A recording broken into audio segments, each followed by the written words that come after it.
걸려본 사람만 병을 치료할 수 있는 것도 아닌데 좀 곤란할 때도 있단 말이에요. 학습된 절망 실험이라고 하는 게 죽고 싶다고 이제 말을 하는 사람들이 정말로 원하는 것이 죽음인가?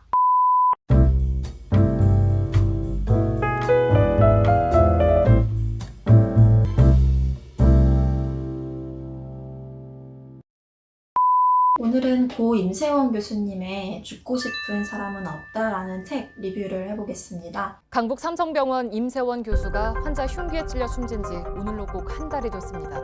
하지만 비상벨과 대피로 보안요원까지 안전을 이번 급박한 상황에서도 동료들의 안전을 먼저 챙긴 것으로 확인되기도 했죠.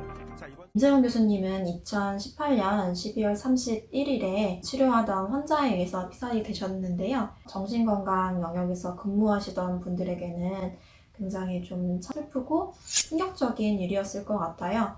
심리검사를 이제 하던 중에 비상탈출구 같은 게 이제 진료실 안, 그러니까 검사실 안에 이제 없기 때문에 위협을 느끼는 상황에서 좀 탈출을 할 수가 없는 그런 상황이 있었다고 해요.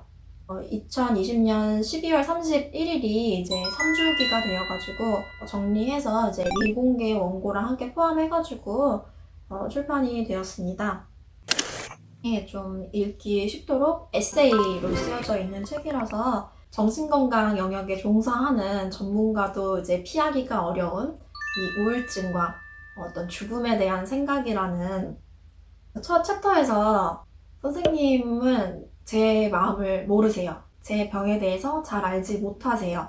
환자분들이 이제 그런 말씀을 하면은 꼭 암에 걸려본 사람만이 이제 암 환자의 고통을 알고 암을 더 잘 치료하지는 않는 것처럼 병에 걸려본 사람만 병을 치료할 수 있는 것도 아닌데 치료자 입장에서는 좀 곤란할 때도 있단 말이에요. 근데 이 교수님께서 이제 이야기를 하시는 게 죽고 싶다고 이제 말을 하는 사람들이 정말로 원하는 것이 죽음인가?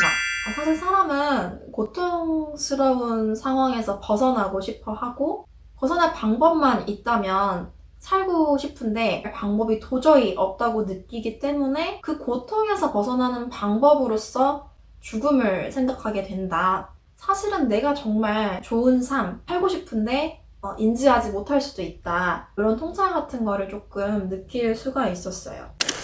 학습된 절망 실험이라고 하는 게 있어요. 쥐를 전기장치가 설치된 어떤 사육상자에 넣고 나서 일정 시간마다 전류를 흘려보내는 거예요.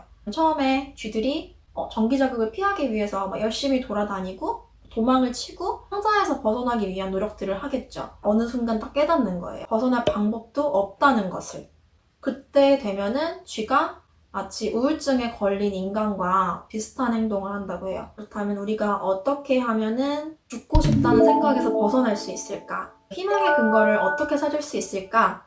첫 번째는 신념. 무작정 낙관적인 그런 태도가 아니라 내가 오늘 잘 살았고 내일도 잘 살 수 있다는 여러 날들이 모여서 실제로 내 행동들이 모여서 만들어지는 거라고 해요. 그리고 두 번째는 현실 직시인데요. 그러니까 현실성이 떨어지는 낙관주의는 오히려 도움이 되지 않는다.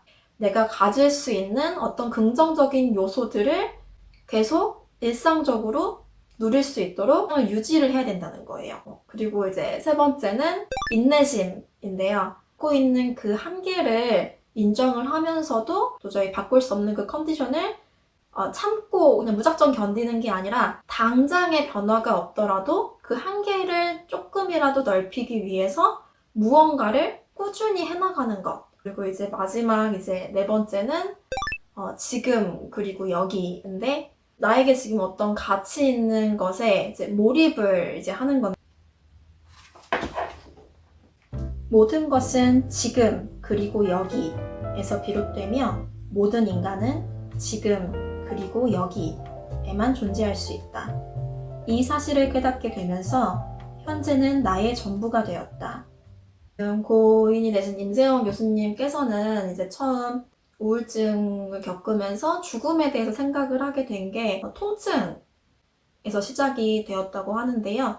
통증이 갑자기 사라지는 게 아니라 진통제 같은 걸 복용하면서도 다음날은 심해지고 좋아졌다가도 나빠지고 되게 삶의 질이 이제 굉장히 떨어지는 그런 컨디션을 이제 갖게 되는데 그걸로 인한 우울증을 겪고 방금 말씀드렸던 이런 4가지 이제 방법들을 찾아가면서 느끼신 거는 내가 통증이 사라져야 정상적인 삶을 살 수 있다라고 생각을 하지 말고 내가 오늘의 일상을 회복하려고 꾸준히 노력하는 것이 그 과정에서 삶의 희망을 얻을 수 있고 그것이 우울증과 자살에 대한 생각에서 벗어날 수 있는 열쇠다.